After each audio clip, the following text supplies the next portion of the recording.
Street coffee yang satu ini cukup viral dan ramai di Jogja. Tetapi siapa sangka untuk mencapai titik seperti saat ini, mereka mengalami kesulitan yang sangat luar biasa. Dan inilah Komstir. Ya, nama saya Singgih. Saya asalnya dari Purwokerto. Cuman dulu kuliah di Jogja, terus lulus tahun kemarin 2022. Terus kayak udah nyaman aja di Jogja gitu. Terus dulu kan waktu habis Covid itu bener-bener balik Jogja itu bingung loh Mas. Terus akhirnya ya sama kawan gitu bukalah warung kopi kecil-kecilan di pinggir jalan pakai Vespa gitu. Saya dulu di pinggir jalan. Nah, jadi dulu awal pertama buka itu di Pelengkung Gading.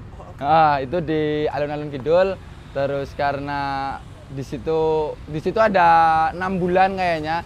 Terus ada sengketa gitu lah Mas dari antara apa namanya RW-nya, Pak RT, dan pengelola pemudanya gitu loh Mas. Nah itulah yang jadi sengketa, kayak udah bayar ke si A, ternyata harus bayar ke si B gitu. Terus karena konflik itu terus-terusan, bayarnya bingung, akhirnya di suatu hari itu pas mau buka, udah ada yang jualan di situ, itu warung pecel lele.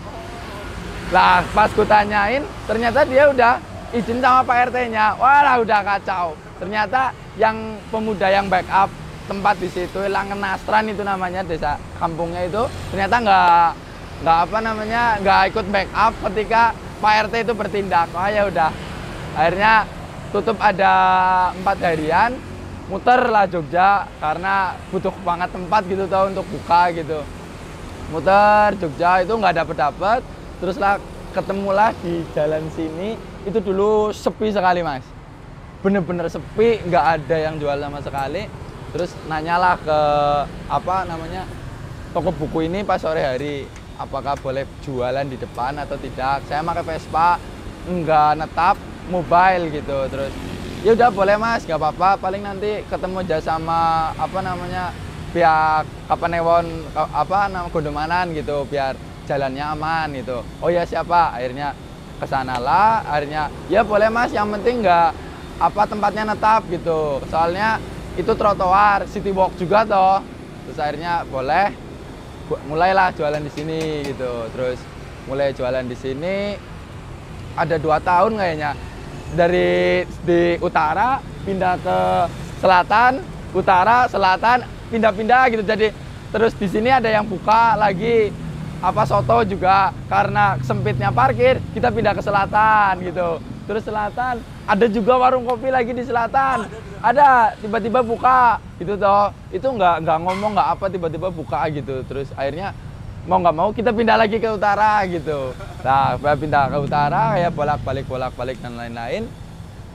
Yang punya ruko ini itu ngomong kayak, Mas pakai aja dalam gitu. Terus waduh belum ada dana gitu kalau untuk pakai gitu, soalnya ini ibaratnya ya yang namanya orang street ya Mas, misalkan apa ya, uang sekarang untuk makan besok, uang besok untuk makan besoknya lagi gitu toh Mas. Jadi repeatnya seperti itu toh. Akhirnya untuk tabungan ini dan lain-lain ya minimnya keterbatasan itu gitu toh. Nyampe kayak dulu pertama buka aja belum ada Rock Presso, itu dulu saya minjem punyanya Bang Fred Tekosu. Jadi saat Tekosu itu tutup, saya kontakkan lah sama Bang Fred, terus pakai aja dulu roknya gitu. Oke lah, saya akhirnya boleh sama Bang Fred, ku pinjem dulu lah. Terus pas Tekosu udah mulai buka, nah itu udah mulai kewalahan aku. Waduh, ini apa namanya, roknya diambil, ini pinjem, aduh gimana, pinjem mana lah. Disitulah mulai nyari-nyari ini dan lain-lain, kayak apa bener-bener ini urus milik sendiri semua ini, gimana caranya lah gitu. Nah ditawarin lah ini, terus akhirnya dirundingin, terus akhirnya boleh dibayar setengahnya dulu gitu. Akhirnya boleh dibayar setengahnya dulu, akhirnya tempat lah gitu. Jadi nggak nge-space juga sih Mas, kayak di luar apa ya keinginan mau buka di dalam, itu benar-benar di luar keinginan gitu. Segmennya Komstir itu beda sama, kan jadi ibaratnya kayak di Jogja itu yang apa street Vespa gitu. Itu yang pakai Vespa boxnya di atas itu Komstir sama 73 kan. Iya, ya? Nah, Mangkubumi gitu. Lah jadi segmennya itu kayak udah kebaca gitu loh Mas. Kayak di Komstir itu rata-rata anak Vespa. Jadi komunitas ini pada ngumpul di sini. Lah kalau yang di 73 itu yang umum. Karena city walk-nya juga rame buat jalan dan lah kalau dulu pas Komstir masih di jalan itu perbedaannya di situ. Jadi kayak cewek yang ibaratnya apa namanya cuma datang berdua sama temennya gitu, kayak agak ngerasa wah apa namanya di sana kumpulan Vespa semua gitu. Akhirnya gitulah. Terus juga apa dulu pas masih di jalan kan kita nggak pakai kursi tuh Mas, bener-bener lesehan gitulah, bener-bener layaknya ya duduk di trotoar gitu. Jadi mungkin kayak untuk mbak-mbak atau mas-mas yang ibaratnya notabene pengen ngopi yang duduk gitu agak susah juga. Jadi dulu bener-bener segmennya beda gitu.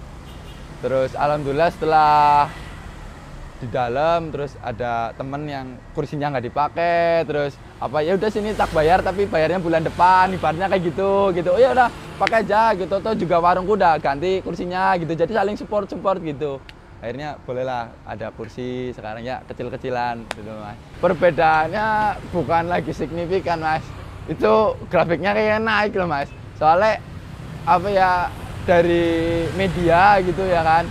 Banyak kayak di TikTok atau di Instagram itu banyak yang tiba-tiba apa bikin konten di sini itu tanpa sepengetahuan kami gitu. Pertama itu, kedua dari dulu itu kami bener-bener nggak ada yang namanya konten TikTok, nggak ada yang namanya Instagram itu bener-bener jalan, itu bener-bener kami jalan udah apa adanya gitu. Terus baru-baru pernah buka ini itu banyak yang kawan dari media, kawan dari apa namanya media-media yang Vespa gitu, yang ngeliput-ngeliput Vespa gitu, tuh sering ngomong juga ya TikToknya mainin itu bisa naik ya, dan lain-lain. Terus kebetulan ada kawan yang punya kamera toh, terus dan ntar aku yang nyumbang foto sama videonya gitu, nggak usah kau beli kamera gitu, ntar aku aja gitu. Kalau kesini aku pasti bawa kamera, tak video foto. Jadi semua konten yang ada di TikToknya Komstir atau di Instagramnya Komstir itu semua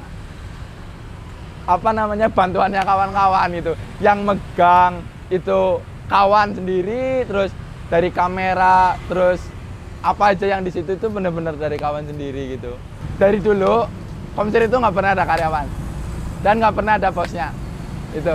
Jadi ini warung buka kita bangun bareng-bareng, ini warung tutup berarti kesalahan kita bareng-bareng. Jadi seperti itu Mas. Jadi kayak Mas ini yang lagi apa jaga, ini juga ngikut lama dari yang di jalan dulu gitu. Jadi dulu ada satu lagi kawan yang ikut aku bareng di Komstir, terus dia udah lulus, dia harus balik ke Jakarta, akhirnya dia balik gitu. Terus yang apa ini Mas Asep belum lulus toh, masih di sini. Jadi apa tetap jalannya gitu loh Mas. Wow, juga temen yang udah di Jakarta kalau apa ya tibanya kembali ke Jogja, entah itu kerja di Jogja atau main ke Jogja, dia masih bagian dari Komstir gitu. Makanya nggak pernah mengatakan bahwa aku ini owner, dia itu karyawan, udah nggak ada. Jadi semuanya itu sama rata, atau juga bangunnya sama. Ini jujur nggak pakai apa tukang sama sekali. Ini baru pertama buka itu bener-bener kayak gudang yang 50 tahun nggak dipakai. Itu benar-benar ini kita bangun sendiri, kita bersihin sendiri, ngecat sendiri, masang triplek, blabak sendiri. Dan itu atasnya belum kita benerin karena ya minimnya dana pada waktu itu. Mungkin insya Allah habis lebaran kita benerin lah agak lebih menarik lagi. Saya kebetulan pertama masuk Jogja 2017 itu udah kerja body barista. Dulu pertama awal itu saya bantuin di depan UMY. Itu ada namanya kedai Ripi, di situ roastery juga, terus bantuin di situ, sering ikut event-event mereka gitu. Terus apa namanya setelah selesai di situ ditariklah di coffee shop lagi gitu di ya daerah-daerah masih UMY gitu. Terus udah berapa tahun di situ, terus ditarik lagi di daerah kota gitu, daerah apa namanya ini apa Sudirman ke utara gitu, arah Mirota, ada coffee shop di situ, di apa suruh jaga di situ, suruh bantu di situ, suruh ngurus, malah suruh handle semuanya di situ gitu. Terus Covid lah Mas, Covid akhirnya balik lah ke Purwokerto pulang. Terus balik pulang ke Purwokerto. Di sana buka kecil-kecilan tapi di pinggir jalan juga. Cuman aku dulu konsepnya di sana Sabtu Minggu. Jadi cuma buka pagi aja karena nyari pesepeda. Ya, pada saat Covid kan tahu sendiri tuh Mas. Itu FOMO-nya sepeda itu ada sepeda yang 500.000 aja bisa dijual 3 juta Mas, ya toh. Nah itu dulu jualan di situ. Terus 2022 itu dipaksa untuk balik ke Jogja untuk nyelesain kuliah sama orang tua. Udah pokoknya kau harus balik ke Jogja, tutup warungmu gitu, harus balik ke Jogja lagi. Akhirnya balik ke Jogja. Nah barulah daripada di sini kerja terus apa namanya pasti benturan terus sama skripsi ini dan lain-lain. Akhirnya yaudah kita ada Vespa, kita apa dari dulu mainnya Vespa, kenapa kita nggak gunain Vespa ini buat jualan gitu toh. Pertama kita ngerangkup anak-anak teman-teman komunitas terdekat kita aja dulu, nanti juga banyak dari komunitas lain yang bakalan apa datang gitu toh. Nah, awalnya seperti itu sih Mas. Sebenarnya kalau harapanku sih namanya tetap ada, tetap buka, udah itu aja sih Mas. Nggak ada ekspektasinya mau apa, wah cita-cita gitu kayak future bahwa apa namanya Komser ntar harus gede, harus nempat ini, harus enak gitu layaknya coffee shop, enggak sih Mas.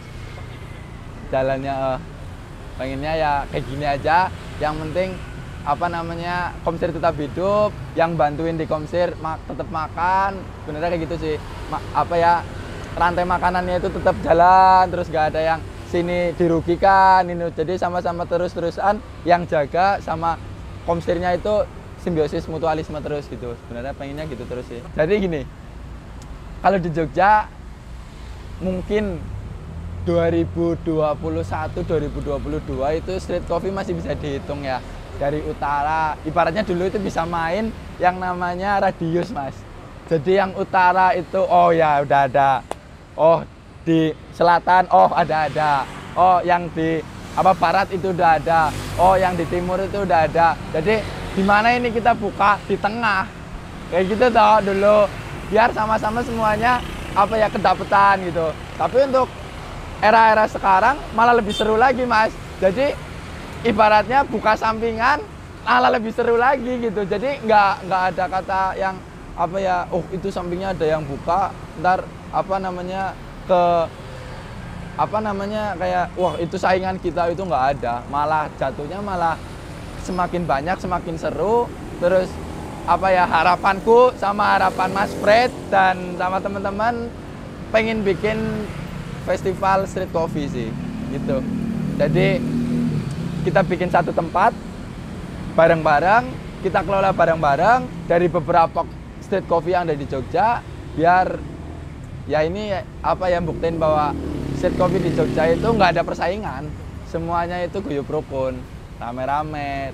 Toh juga saya lagi suka akhir-akhir ini tuh ini Mas, apa namanya banyak street coffee berkunjung ke street coffee, dia bikin konten ke street coffee itu, jadi kayak apa ya namanya, ini butuh bantuan ini butuh bantuan ini, jadi kayak gitu terus loh Mas. Jadi yang ini udah viral itu bisa viralin yang ini udah viral bisa viralin itu, jadi lah simbiosis itulah yang kepenginnya ada sih.